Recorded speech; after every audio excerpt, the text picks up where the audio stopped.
Hi class 12th, today we are discussed about two Nernst equation. Previous video lecture we are discussed about two standard potential of hydrogen. Now today we are discussed about two Nernst equation.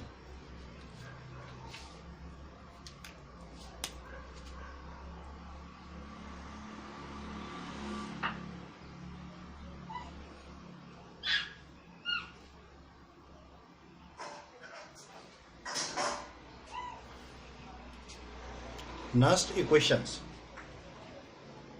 आज की video lecture में हम जो discuss करेंगे Nernst equation की discuss करेंगे कि Nernst equation होती क्या है। तो सबसे पहले मैं आपके सामने यहाँ पे नर्स्ट इक्वेशन लिख रहा हूं। तो नर्स्ट इक्वेशन हमारे पास होती है E cell equals to E not cell. यहाँ पे E cell equals to E not cell minus R T by N F और एल एन क्यू सी। जो आज की वीडियो लेक्चर में पूरा डिस्कस करने जा रहा हूं मैं आपके सामने, ये है आज नर्स्ट इक्वेशन। पूरे वीडियो लेक्चर में आज हम लोग जो डिस्कस करेंगे, आज हम डिस्कस करेंगे इस पे, किस पे, नर्स्ट इक्वेशन पे। तो ये आज हम वीडियो लेक्चर में E cell equals to E not cell minus R T by N F L N लॉन, और ये इसको बोलते हैं नेचुरल लॉग, और ये है क्यू सी। इन सब में डिस्कस करने जाएंगे आज हम लोग। तो मैं वन बाय वन आपको समझाता हूँ। ई सेल है हमारे पास इलेक्ट्रो पोटेंशियल डिफरेंस, जिसको बोलेंगे इलेक्ट्रो पोटेंशियल डिफरेंस, या आप लोग इसको इलेक्ट्रोमोटिव फोर्स भी बोलते हैं, जिसको हम लोग क्या बोल सकते हैं, इलेक्ट्रोमोटिव फोर्स। जो ई नॉट सेल है, ई नॉट सेल होता है हमारे पास स्टैंडर्ड इलेक्ट्रोड पोटेंशियल डिफरेंस। इसको बोलेंगे, कब यूज करेंगे, इसका यूज करेंगे स्टैंडर्ड के लिए, स्टैंडर्ड इलेक्ट्रोड पोटेंशियल डिफरेंस।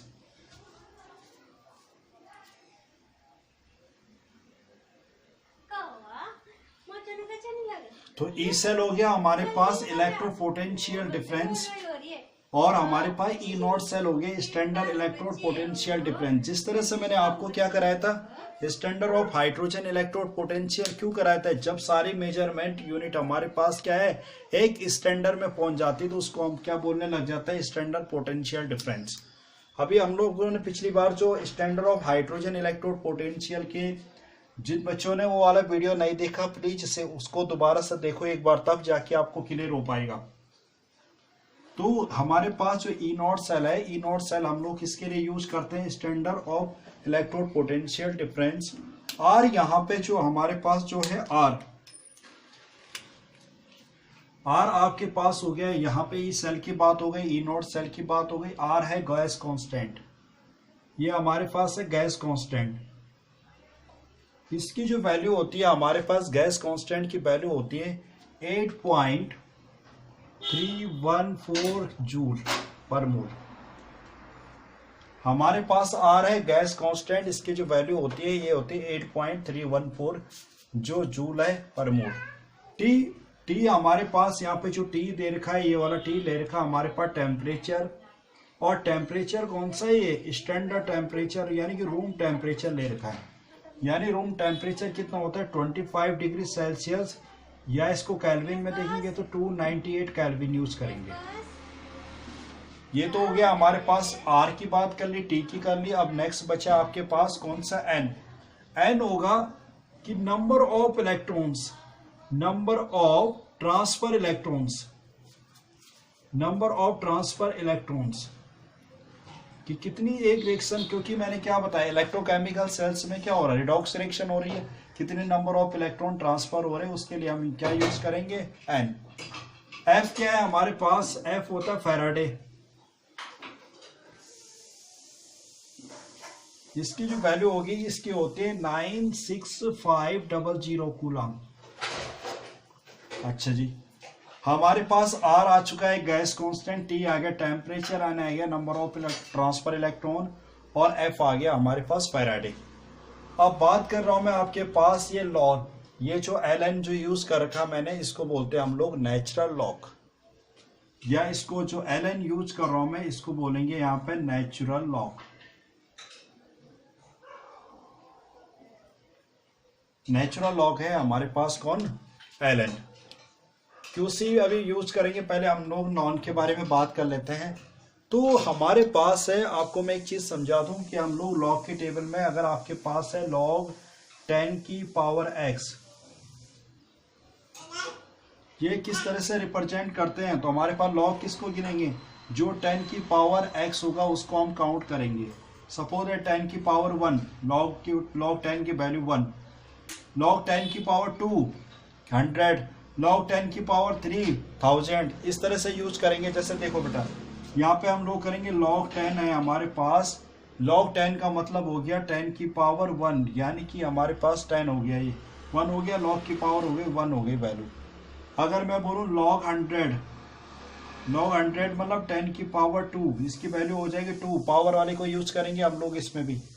इसी तरह से log में आपके पास क्या आ जाएगा 1000, तो उसमें 10 की पावर कितना आ जाएगा 12303 हो जाएगा, तो इसकी वैल्यू हो जाएगी 3। इस तरह से यूज करना हमने किसको, इसका लॉग की टेबल में। अब कंडीशन हमारे पास जो आती है, इसको जो हमारे पास यहाँ पे ln है, इसको हम लोग रिप्रेजेंट करते हैं नेचुरल लॉग। इसको कहा मैंने नेचुरल लॉग। अब भाई नेचुरल लॉग को हम लोग e से रिप्रेजेंट करते हैं, इसकी जो वैल्यू होती है अप्रोक्सीमेट, इसको वैल्यू होती है 2.71। अब लेकिन हमें क्या करना होता है, mostly we use the log based 10। हम लोग क्या करते हैं, जब भी इस क्वेश्चन को सॉल्व करते हैं तो वहां पे हम लोग किसका यूज करते हैं, लॉग बेस्ड 10 का यूज करते हैं। तो यहाँ पे हमें जब भी क्वेश्चन सॉल्व करना होगा तो हम लॉग बेस्ड 10 में इसको यूज करेंगे। तो यानी कि सिंपल सा तरीका है, आपको कन्वर्जन, इंटर कन्वर्जन करोगे आप। यहाँ पे अगर हम लोग इंटर कन्वर्जन करें, इंटर कन्वर्जन करें किसका, नेचुरल लॉग को, यानी कि लॉग को हम किस में ले जा रहे हैं, लॉग बेस 10 में ले जाना चाहते हैं। तो इसका सिंपल सा एक तरीका है आपके सामने कि जो नेचुरल लॉग होगा, ln लिख रहा हूं मैं, नेचुरल लॉग को ध्यान रखना है, इसको आप लोग इंटू कर दोगे डायरेक्टली किससे, 2.303 से, 2.303 से, तब जाके आपको जो वैल्यू मिलेगी वो मिलेगी लॉग बेस 10 में। यानी कि यहाँ पे जो हमारे पास 2.303 को हम नेचुरल लॉग को, जो भी नेचुरल लॉग होगा उसको हम लोग -2.303 से क्या कर दें, इनटू कर देंगे, तो हमें लॉग बेस 10 में ये आंसर मिलना शुरू हो जाएगा। अब देखते हैं हमारे पास, ये तो हो गया हमारे पास यहाँ तक की बात क्लियर। तो लगाता हूँ मैं इसमें, अब बात कर लेते हैं, हमारे पास नेचुरल लॉग की बात हो गई। फॉर्मूले में बेटा आपको इस तरह से देखने को मिलेगा, यही वाला देखना, यहाँ पे ध्यान देना बेटा। तो E cell equals to E not cell. अब ई नॉट सेल है, यहाँ पे आपके पास क्या है, आर की यहाँ पे माइनस, हम क्या यूज करेंगे, किससे इंटू करना पड़ेगा, नेचुरल लॉग को हमारे पास जो नेचुरल लॉग को लॉग बेस 10 में कन्वर्जन करने के लिए हमें क्या करना पड़ेगा, 2.303 से इंटू करना पड़ेगा, इंटू आर गैस कांस्टेंट कितना है, गैस कांस्टेंट है 8.314। उसके बाद टेम्परेचर है 298 केल्विन, और इसके नीचे हमारे पास नंबर एन तो वही रहेगा, क्योंकि एन तो अभी वो तो रिएक्शन के अकॉर्डिंग बता पाएंगे कितने नंबर ऑफ इलेक्ट्रॉन ट्रांसफर करेंगे। और फैराडे कितना है 96500। अब रह गया हमारे पास QC। अब बात करता हूं मैं आपके सामने QC, क्योंकि नेचुरल लॉग का भी हमने कर दिया यहाँ पे क्लियर हिसाब, क्योंकि लॉग बेस 10 में ले जाने के लिए हम लोग क्या कर रहे हैं, 2.303 को नेचुरल लॉग में मल्टीप्लाई कर दे रहे, तो हमें लॉग बेस 10 में मिल जा रहा है। इसके बाद तो यहाँ पे हमारे पास बात हो गई किसकी, हम लोगों ने कर ली है जो वैल्यू रखती है यहाँ पे -2.303 इंटू गैस कांस्टेंट और temperature and number of electrons and Faraday. अब बात करने जा रहा हूँ मैं किसकी, QC की। QC कहाँ पे यूज होता है, KC कहाँ पे यूज होता है। तो सबसे पहले हम लोग क्या देख रहे हैं, कि यहाँ पे एक इक्वेशन लेता हूँ मैं, जैसे सपोज दैट वही इलेक्ट्रो जो गैल्वेनिक सेल में लिया था, हमारे पास जिंक था सॉलिड फॉर्म में, और कॉपर था हमारे पास Cu था एक्वस फॉर्म में। रिवर्सिबल रिएक्शन बनी, यहाँ पे जिंक क्या हुआ कॉन्सेंट्रेशन टर्म्स में चला गया एक्वस में, और यहाँ पे Cu हमें मिला था सॉलिड। मतलब रिएक्शन क्या हो रही, रिवर्सिबल रिएक्शन होगी। इट मीन्स यहाँ पे क्या हो रही, रिवर्सिबल रिएक्शन हो रही है। तो रिवर्सिबल रिएक्शन का इक्विलिब्रियम कांस्टेंट में हम लोगों ने पढ़ा था reactant by product by reactant. तो हमारे पास क्या आएगा इस वाली कंडीशन में, हमारे पास आएगा, देखो कैसे लिखेंगे, Zn कॉन्सेंट्रेशन ऑफ Zn किसके फॉर्म में, एक्वस फॉर्म में है। दूसरा है कॉन्सेंट Cu सॉलिड फॉर्म में है बाय रेक्टेंट का। रेक्टेंट है हमारे पास जिंक हो गया आपके पास सॉलिड फॉर्म में, और यहाँ पे आ जाएगा हमारे पास Cu2 पॉजिटिव है एक्वस फॉर्म में। जो हमारे पास सॉलिड फॉर्म में होगी कॉन्सेंट्रेशन के टर्म्स में, ये वाले हम ओनली कॉन्सेंट्रेशन के टर्म्स को मेंशन करेंगे, इसको ये हम लोग 1 मान लेते हैं। तो Kc आ जाएगा, जो निकल के Kc आएगा हमारे पास कॉन्सेंट्रेशन ऑफ Zn2 पॉजिटिव यानी एक्वस फॉर्म में बाय आपके पास कॉन्सेंट्रेशन ऑफ Cu2 पॉजिटिव यानी एक्वस फॉर्म में।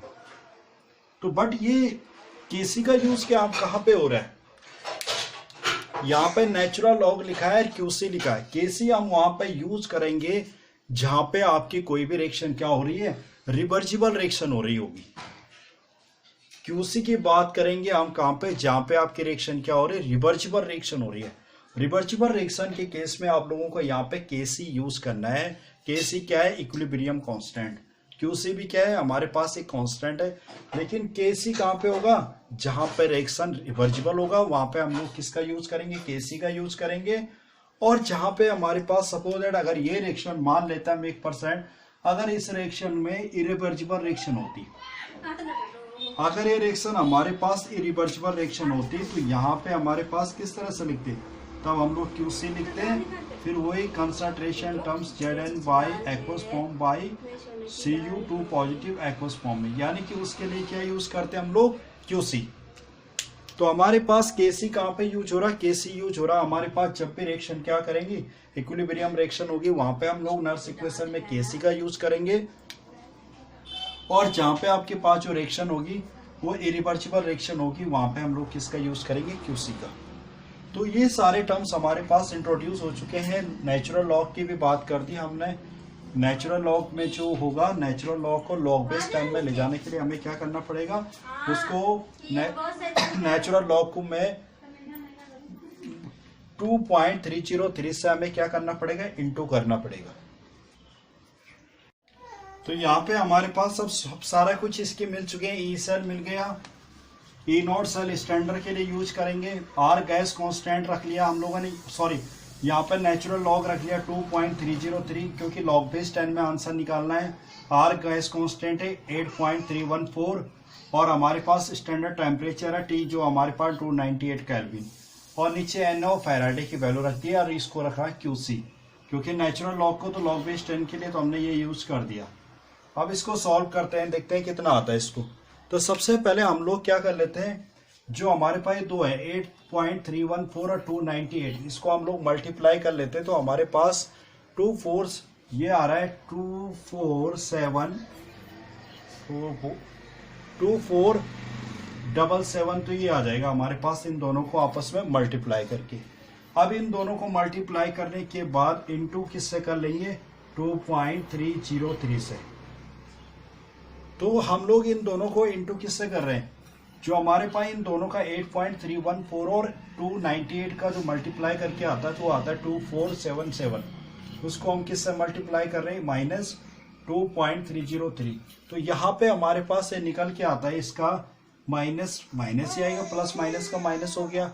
5705 ये निकल के आ रहा हमारे पास, यहाँ पर पॉइंट में भी ले जाएंगे तो 84 आ रहा है। तो यहाँ पे इनको दोनों को मल्टीप्लाई करके आ रहा है 5705.84। अब इसको क्या कर लेंगे हम लोग, नीचे है n इंटू फैराडे क्या है 96500, यानी कि हम लोग क्या कर लेंगे, इसको 96500 से इसको डिवाइड कर लेंगे। तो हमारे पास यहाँ पे जो आएगा 0.591 बाई एन। तो हमारे पास जो ई सेल निकल के आएगी, ई सेल का जो फॉर्मूला बन रहा है, E cell equals to E not cell, standard के लिए ई सेल 0 हो जाएगा यहाँ पे, माइनस जिसको ये सारे की वैल्यू कितनी आ गई। अब क्या यूज करेंगे हम इसकी जगह में, इसकी जगह में यूज करेंगे हम लोग 0.59 बाई एन। हो गया, इतना हो गया आपके पास यहाँ तक। और हमारे पास पीछे क्या है, QC। तो इस तरह से हमारे पास जो है, आपके पास जब भी न्यूमेरिकल आपने सॉल्व करने, इसमें नेक्स्ट वीडियो लेक्चर में आपको न्यूमेरिकल सॉल्व कराऊंगा, उसके लिए नर्स इक्वेशन आपको इस तरह से यूज करनी है, ये वाली E cell equals to E not cell minus 0.591 by N और QC। ये है हमारे पास नर्स इक्वेशन।